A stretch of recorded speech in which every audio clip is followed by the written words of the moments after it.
Welcome, everyone. Okay, let's dive into this. Today's explainer is focusing on a skill that honestly is one of the most critical yet most frequently underestimated parts of the entire software engineering program. We're talking about project scheduling. Writing absolutely brilliant code is really only half the battle. If we can't effectively manage the time, the resources, and the people needed to build these complex systems, well, even the best technical work is going to fail. So today, we're going to explore exactly how managers take a massive, daunting software project and transform it into a clear, actionable roadmap. Here's our roadmap for today's session. We'll start with an introduction to scheduling, then look at defining and sizing tasks, followed by the contingency rule. After that, we'll cover visualizing the schedule, distinguishing between milestones, deliverables, and staff, and wrap it all up with a lecture summary. Getting a firm grip on this is going to be absolutely essential for your upcoming exams and, of course, your future careers.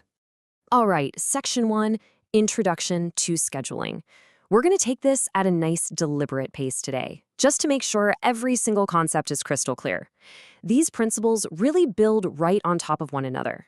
So before we do anything else, we really need to define our core concept. What is project scheduling? Put simply, it's the formal process of taking all the total work for a project and organizing it into separate, manageable tasks. It's about estimating the calendar time and the actual human effort required for each of those tasks, and then, crucially, deciding exactly who is going to do the work. Now, you might be wondering how this fits into different work styles. Well, it's important to note that both agile and plan-driven methodologies require initial schedules. The main difference? In a plan-driven approach, this schedule is much more detailed right up front because it tries to map out the entire project lifecycle all at once. In an agile process, on the other hand, we keep an overall schedule for major phases, but we use an iterative approach to plan the specific day-to-day tasks within those short phases. So just to recap our very first major concept, scheduling is all about breaking down the work, estimating the time, and assigning the right people, regardless of what overarching methodology your team happens to be using. Moving right along to Section 2, Defining and Sizing Tasks. Now that we know what a schedule is, let's look at its atomic unit, the individual task. Getting the size of your tasks right is quite literally a prerequisite for a successful project. What's really fascinating here is that the textbook gives us very strict, almost mathematical boundaries for our work.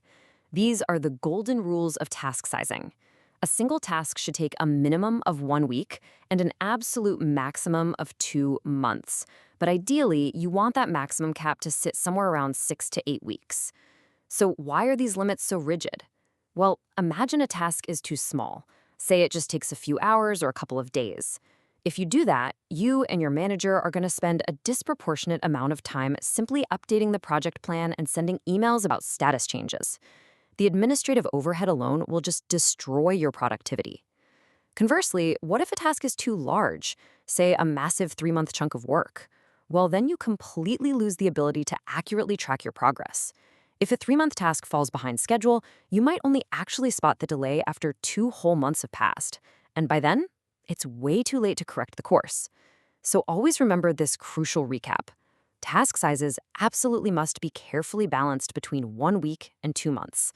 That's the sweet spot to ensure optimal tracking while keeping overhead to a bare minimum. Okay, Section 3, the contingency rule. So we've perfectly sized our tasks on paper, but now we have to introduce the messy, unpredictable reality of software engineering. Because, let's face it, things rarely, if ever, go exactly to plan. The most crucial point to grasp here is this. Initial estimates for new, complex software are always, and I mean always, optimistic. We're human, right? We naturally assume the absolute best-case scenario. But let's look at reality for a second. Software engineers are human beings. We catch the flu. We take leave. Sometimes people move to other companies mid-project. Then there's the physical hardware we rely on. It fails, or it gets delivered late. Even support software can be delayed. And whenever we decide to use a brand new piece of technology or a new framework, it is invariably more difficult and time-consuming to master than it looked on the tutorial page. Software is intangible. It's incredibly complex, and all of these factors combined make accurate estimation extraordinarily difficult. And this quote brilliantly illustrates exactly how the industry handles all that uncertainty. The golden rule of thumb here is quite literal. You calculate your estimate as if the project exists in a perfect utopian world where absolutely nothing will go wrong. Got that number? Good. Now you must add a 30 to 50% contingency to cover those unanticipated problems we just talked about. That extra time and effort, that is your safety net. So to briefly recap this section, because software development is just inherently unpredictable and our baseline estimates are naturally overly optimistic, adding a substantial contingency of up to 50% isn't just a best practice, it is an absolute necessity if you want your project to survive. Now for Section 4, visualizing the schedule. Let's see how all this builds into our next core topic. Once we have our tasks defined and our safety net contingencies added, how do project managers actually present and read these schedules out in the real world? A project manager's very first instinct is often to fire up a spreadsheet. What you're seeing here is a recreated, simplified version of the table from your textbook.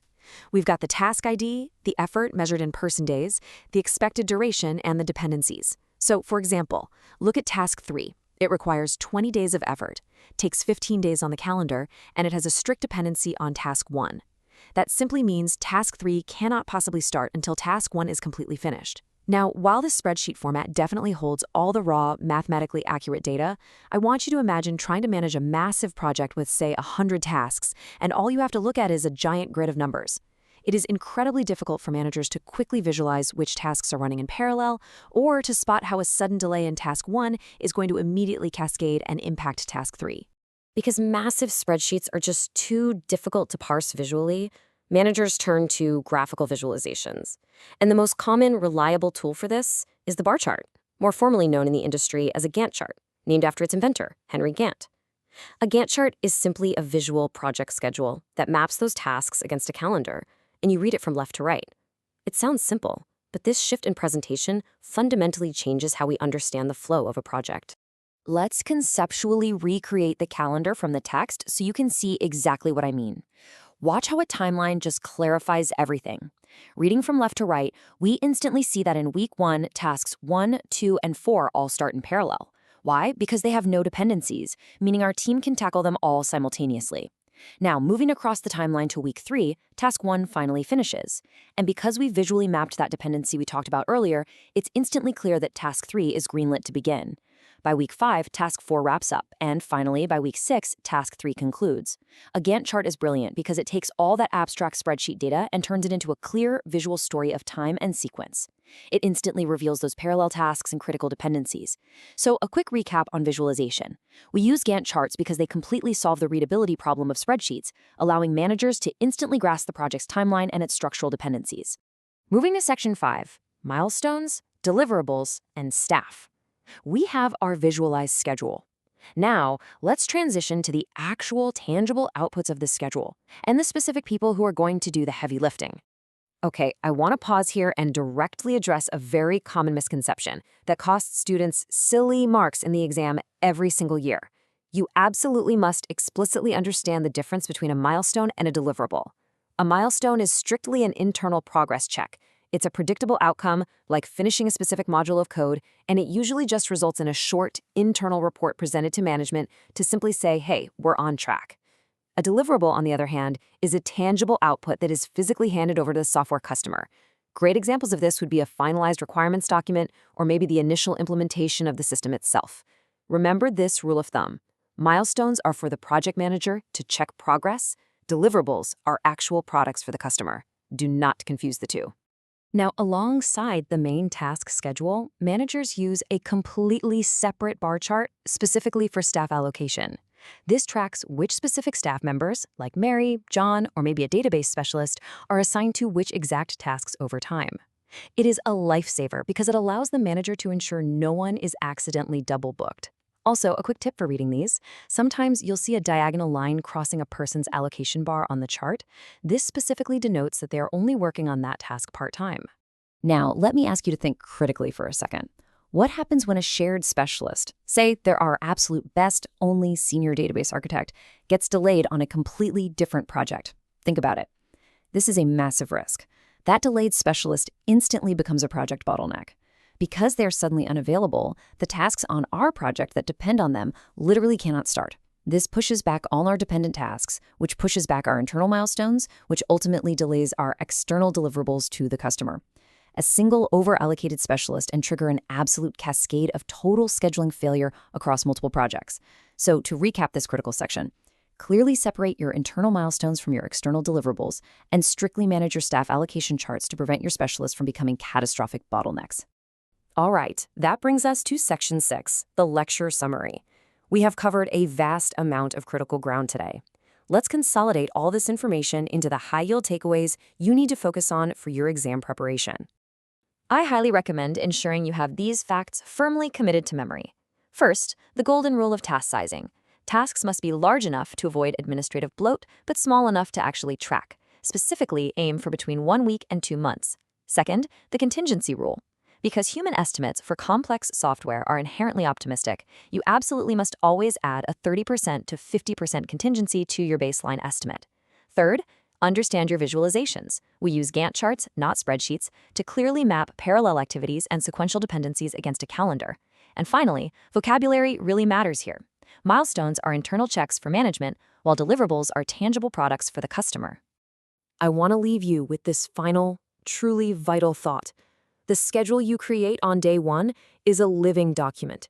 It is not a static promise etched in stone. As your project progresses, reality will inevitably diverge from those initial estimates. Hardware will fail, scopes will shift, and people will change. A great software engineer and an effective project manager recognize this fact, and they continually update the schedule to reflect reality, mitigating risks as they arise. Understanding how to build and adapt the schedule is truly the bedrock of software management. But once the schedule is in place, how do we accurately estimate the absolute financial cost of the system before we write a single line of code? Well, that fascinating challenge is exactly what we'll be exploring in our next session on algorithmic cost modeling. Thank you so much for your focus today, and I'll catch you in the next explainer.